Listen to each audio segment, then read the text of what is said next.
সরকারি প্রশিক্ষণ ও সামাজিক স্বীকৃতির দাবিতে গ্রামীণ চিকিৎসকদের বার্ষিক সম্মেলন হলো রবিবার। বেলদা গঙ্গাধর একাডেমি স্কুলে progressive rural medical practitioners welfare অ্যাসোসিয়েশনের বার্ষিক সম্মেলন হয়েছে। গ্রামীণ চিকিৎসকদের পেশাগত অধিকার এবং সামাজিক স্বীকৃতির দাবিকে সামনে রেখেই ছিল এই সম্মেলন। গ্রামীণ চিকিৎসকদের দীর্ঘদিনের লড়াই ও সরকারি প্রশিক্ষণের প্রয়োজনীয়তা নিয়ে বিস্তারিত আলোচনা হয়েছে। গ্রামের সাধারণ মানুষের স্বাস্থ্য পরিষেবায় তাদের ভূমিকার কথা তুলে ধরে 10 দফা দাবি তুলে ধরা হয়েছে।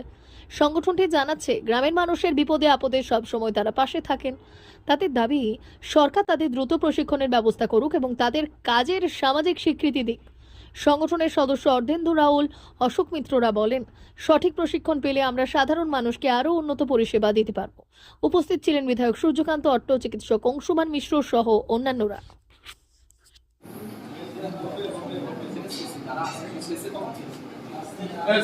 আমাদের বাংলার নাগরিক, নারায়ণপুরের নাগরিক, আপনারা সবটাই জানেন। সেই জায়গার উপর দাঁড়িয়ে আমরা একটা উদ্বেগের মধ্যে আছি। আমাদের রাজ্যের সমস্ত মানুষই উদ্বেগের মধ্যে আছে। এই প্রতিকূল পরিবেশের মধ্যে দাঁড়িয়ে সকাল থেকে উঠে কাজবাজ আমাকে ইনফরমেশন যা দেওয়ার দরকার, সরকার পক্ষ থেকে সেটা তথ্য রেডি করে সব দিতে হচ্ছে। তার মধ্যেখানে আপনাদের প্রোগ্রাম আছে, সেই প্রোগ্রামটা অ্যাটেন্ড করার জন্য আমি উপস্থিত হয়েছি।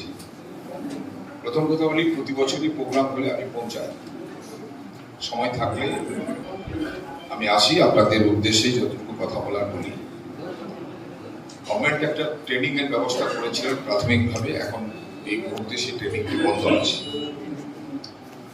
গভর্নমেন্টের চালু হলে, কারণ গভর্নমেন্টের কোনো সিদ্ধান্ত আমি একা বিধায়ক হিসেবে নিতে পারি না। এই সিদ্ধান্ত ক্যাবিনেট নেয়, মুখ্যমন্ত্রী নিজে নেন, তিনি স্বাস্থ্যমন্ত্রী, তিনি নিজে নেন বলে যখনই চালু হবে নিশ্চিতভাবে আপনাদের সবাইকে সেই সুযোগের আওতায় আনা হবে। আর রাজ্যের মুখ্যমন্ত্রী তিনি সব দিক ভেবে দক্ষতার সঙ্গে, যোগ্যতার সঙ্গে, দূরদর্শিতার সঙ্গে পশ্চিমবাংলার সামগ্রিক ডেভেলপমেন্ট কাজ সবটাই তিনি করছেন। পশ্চিমবাংলার 2011 আগের স্বাস্থ্য ব্যবস্থা বর্তমানের স্বাস্থ্য ব্যবস্থার মধ্যে তুলনা করলে অনেকটাই পার্থক্য আপনারা লক্ষ্য করবেন। আমি সারা রাজ্যের কথা বলবো না, আমাদের পশ্চিম মেদিনীপুরের নারায়ণগড়ের কথা বলবো। নারায়ণগড়ের প্রত্যেকটি অঞ্চল ভিত্তিক একটি করে স্বাস্থ্যকেন্দ্র গড়ে উঠেছে। 2 বেলদা সুপার স্পেশালিটি হসপিটাল, মকরামপুরে সিট বাড়ানো হয়েছে, কোনারপুরে একটি নতুন হসপিটাল 10 বেডের হসপিটাল হচ্ছে, রাধানগরে একটি 10 বেডের হসপিটাল হচ্ছে এবং একটা স্বাস্থ্য ব্যবস্থার একটা আমূল পরিবর্তন করানো হয়েছে। আমাদের প্রায় 32টি নতুন মেডিকেল কলেজ তৈরি হয়েছে। একটা ডাক্তার তৈরি হতে কমপক্ষে 10 years সময় লাগে, 10 বছর সময় লাগে একটা ডাক্তারকে তৈরি হতে। তো সেই জায়গার উপর দাঁড়িয়ে যে ক্রাইসিসটা আমাদের রাজ্যে ছিল দীর্ঘ সময় ধরে, সেই ক্রাইসিসটাকে পূরণ করেছেন আপনাদের মতো ডাক্তাররা, যারা কোয়াক ডাক্তার, আপনারা কাজ করেন একদম মাইক্রো লেভেল, গ্রামীণ লেভেলে। আপনাদের অবদান অনস্বীকার্য। প্রাথমিক ট্রিটমেন্টের ক্ষেত্রে অনেক সময় দেখেছি অনেক ডাক্তারবাবুরা স্বীকার করেছেন যে সঠিকভাবে ট্রিটমেন্টটা হয়েছে বলে আপনি বিপদ থেকে অনেকটা রক্ষা পেলেন। ফলে সেটা প্রশংসা, হয়তো তিনি কোনো কোয়াক ডাক্তারের নাম জানেন না, কিন্তু তিনি পেশেন্টকে বলেন যে আপনার ট্রিটমেন্টটা প্রাথমিকভাবে শুরু হয়েছিল, সেটা ঠিক ছিল, যার জন্য আপনার বিপদ থেকে আপনি রক্ষা পেয়েছেন এবং সেটাকে পরবর্তী সময় তার ট্রিটমেন্টটাকে আরো সুন্দর করে করেন। আমি বলবো না যে কোয়াক ডাক্তার মানে তাদের কোনো অস্তিত্ব নেই, তাদের কোনো অভিজ্ঞতা নেই, নলেজ নেই।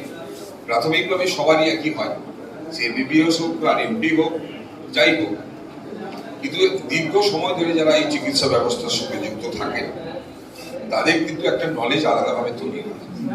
বলে আপনাদেরকে আমাদের মানব সম্পদ রক্ষার ক্ষেত্রে আপনাদের যে ভূমিকা অনস্বীকার্য, আপনাদের কুর্নিশ আমি জানাই। প্রতি বছর নাই, এবছর 14তম নারায়ণগড় ব্লক সম্মেলন। আমরা হচ্ছে প্রগতিশীল গ্রামীণ চিকিৎসক সংগঠনের সদস্যবৃন্দ।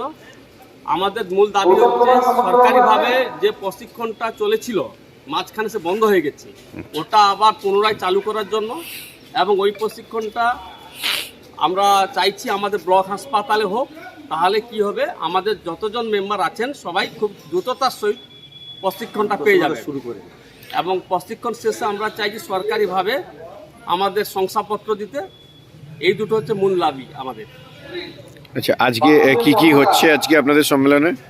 আজকে আমরা আমাদের এমএলএ সাহেব উপস্থিতিতে আমরা সংগঠনে আগে সামনের দিকে আমরা এগিয়ে চলার পথ রূপরেখা আজকে তৈরি করলাম, যাতে আমরা আমাদের সংগঠন আগে আরও মজবুত হোক, শক্তিশালী হোক। এটা হচ্ছে আমাদের উদ্দেশ্য।